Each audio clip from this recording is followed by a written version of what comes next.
बहुत बड़ा मूसल था।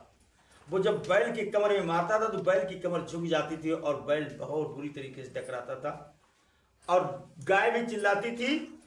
ऐसा जब देखा तो परीक्षित महाराज घोड़े को रोक करके चौंक करके देखने लगे। गाय प्रार्थना कर रही थी, कोई ऐसा हो जो मेरी लाज को बचा ले, मुझे बचा ले।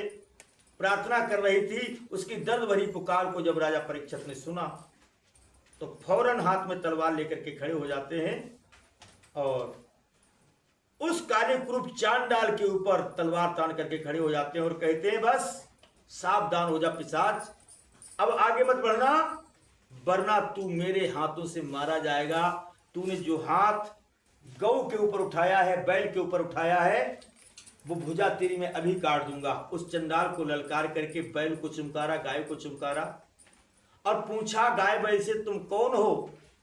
तो बैल कहने लगा, महाराज जिसको आप गाय देख समझ रहे हो, ये गाय नहीं है। बोले और? बोले पृथ्वी है जो गाय का रूप बना करके आई है और अपनी भविष्य की व्यथा को सोच करके दुनिया से भागी जाती है, क्योंकि अब कलयुग आने वाला है और एक जो पीछे काला कुरूप चंडाल खड़ा हुआ, ये कलयुग का रूप है, यही कलयुग है। और मैं बैल नहीं हूं, मैं धर्म हूं। इस भूतल पर जो धर्म है वो मैं हूं, जो आज बैल के रूप में भाग रहा हूं और ये काला कुरूप चांडाल, ये कलयुग है, ये हम दोनों को मार रहा है। राजन अब क्या करें? सतयुग में मेरे 20 चरण थे, तब मैं तीनों लोकों में व्यापक था। त्रेता में मेरे 16 चरण रह गए, तब भी मैं कमजोर नहीं था। और फिर द्वापर में मेरे 12 चरण रह गए, तब भी मैं जैसे तैसे अपना काम चलाता था। लेकिन अब कलयुग आया है, इस कलयुग ने पृथ्वी को तो नीचे दबा दिया और मेरे सारे पैर तोड़ डाले। हे महाराज, लूला लंगड़ा लोक की क्या कर सके सहाय, और नाथ भागने के सिवा अब नहीं और उपाय। इसलिए मैं भाग रहा हूं। ये कलयुग हम पर जीत प्राप्त करके विश्व में अपना अधिकार जमाएगा। आगे वह समय आने वाला है, कोई धर्म को नहीं जानेगा, क्योंकि कलयुग में भाई भाई को नहीं समझेगा और कलयुग में सब अत्याचारी लोग हो जाएंगे। पेट की पूजा करते करते प्रभु की सच्ची भक्ति को भूल जाएंगे, झूठे भगवानों की भक्तियों में उन भक्तियों को ज्यादा करेंगे जिन भक्ति में रुतबा बढ़ता हो और अहंकार बलवान होता हो। ऐसी भक्तियां कलयुग में अपनाई जाएंगी और वहीं हमारा मन लगेगा और वहीं हमारा दिल लगेगा। लेकिन जो ज्ञान वैराग्य भक्ति का मार्ग है, उसको कोई बिरला ही अपनाएगा। ऐसा जब कहा तो आज परीक्षित महाराज ने तलवार निकाली। बोले, ठीक, मैं अभी इसके लिए मारे देता हूं। जैसी तलवार तान करके कलयुग के ऊपर सवार होते हैं तो कलयुग हाथ जोड़ करके कहने लगा, महाराज आप धर्मावतार राजा हैं और शीश झुका दिया, आप मेरा सर काट सकते हो। आपको प्रभु ने वो प्रभुता दी है और आपके हाथ में तलवार है, आप मुझे मार सकते हो। लेकिन आप अगर मुझे मार देंगे तो विधि का विधान सब बदल जाएगा। बोले, कैसे? अगर आप मुझे मार देंगे तो ब्रह्मा की आन टूट जाएगी, क्योंकि द्वापर युग खत्म होने वाला है, मेरी बारी आ गई है। अब मैं कलयुग हूं, इसलिए मुझे अपने राज्य में रहने के लिए जगह दो। और एक बात बताएं, मेरे अंदर तमाम अवगुण ही अवगुण नहीं है, मेरे अंदर कुछ सद्गुण भी ऐसे हैं जो त्रेता द्वापर सतयुग में नहीं थे और वो सद्गुण मेरे युग में है। क्या? सतयुग त्रेता द्वापर में लोग भगवान की प्राप्ति करने के लिए तपस्या करते करते करते करते समय बीत जाता था, लेकिन उन्हें प्रभु की प्राप्ति नहीं होती थी।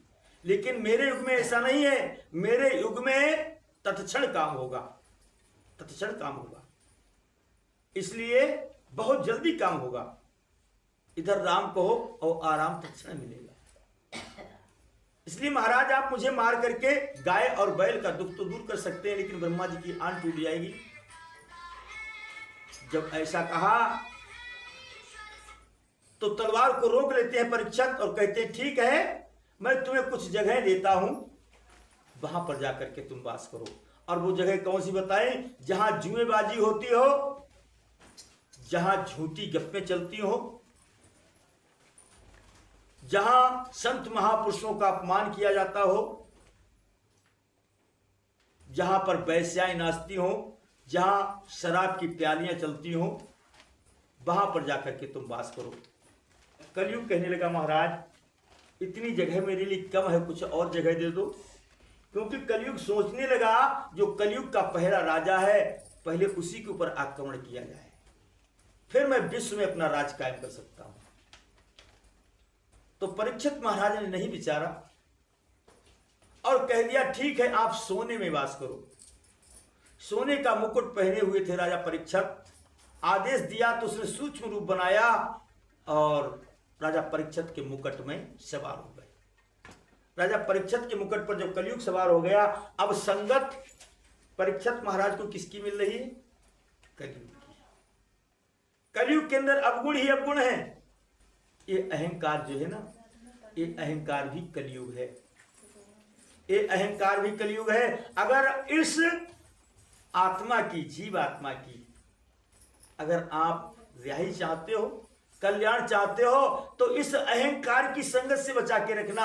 आज परीक्षित महाराज को संगत किसकी मिली है? कलयुग की।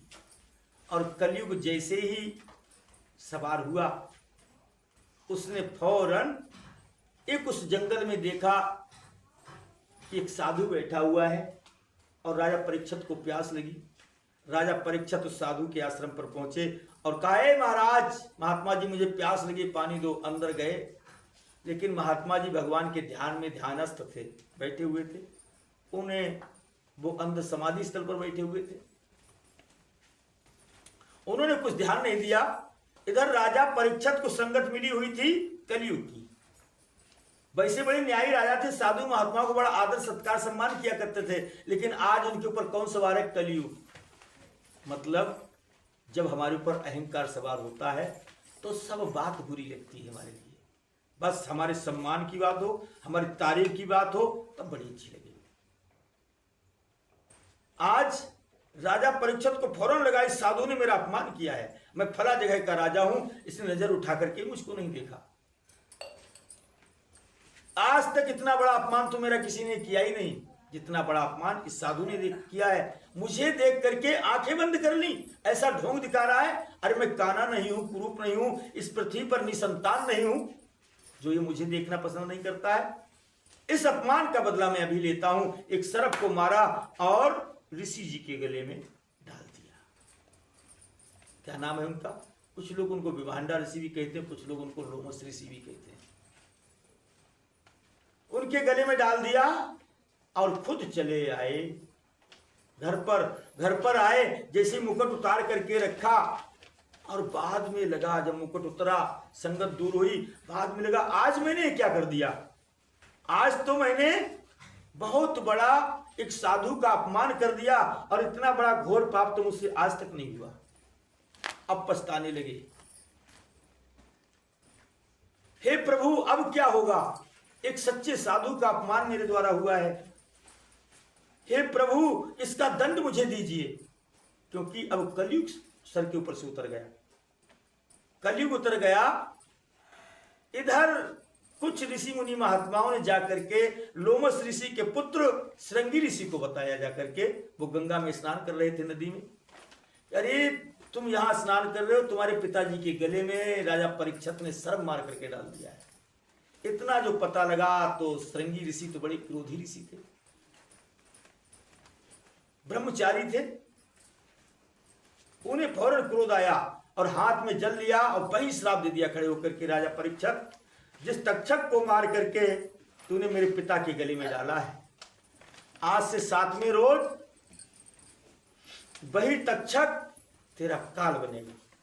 और ऐसा करके भागते हुए आए अपने पिताजी के पास और उन्होंने उठाया, पिताजी ये तात अपनी देह को संभालिए, आप किस ख्याल में खोए हुए हैं, देखो तो उस राजा की करतूत, उस राजा ने तुम्हारे साथ क्या किया है।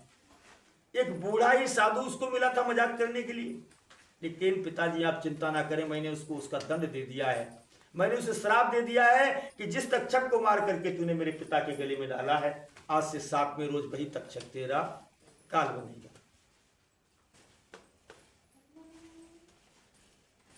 विभांडा ऋषि ने आँख खोली और कहने लगे, बेटा तुमने एक काम बहुत गलत किया। उसे समय पा करके समझा देना चाहिए था, समय पा करके उसको समझा देना चाहिए था, और फिर भी उसकी समझ में नहीं आता तब कुछ दंड देते। लेकिन तुमने बगैर समझाए, बगैर किए हुए उसको इतना बड़ा दंड दे दिया। बोले एक करतूत ही उसने ऐसी की, माफी के लायक नहीं था।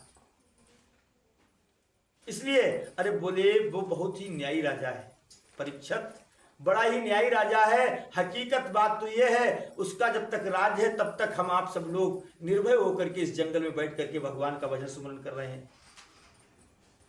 तुमने एक काम गलत किया, जाओ अब तुमने जब श्राप दे ही दिया है तो जाकर के चेतावनी दो कि 7 दिन की मोहलत है तुम्हारे पास, और 7 दिन में आप अपना कल्याण कर लो। फौरन कुछ ऋषि मुनि महात्मा जाते हैं और जाकर के राजा परीक्षित को अवगत कराते हैं कि तुम्हारे लिए श्राप लग गया है और 7 दिन के बाद तुम्हारी मृत्यु हो जाएगी। ऐसा जब कहा तो राजा परीक्षित बड़ा पश्चाताप कर लेंगे। आगे लाइट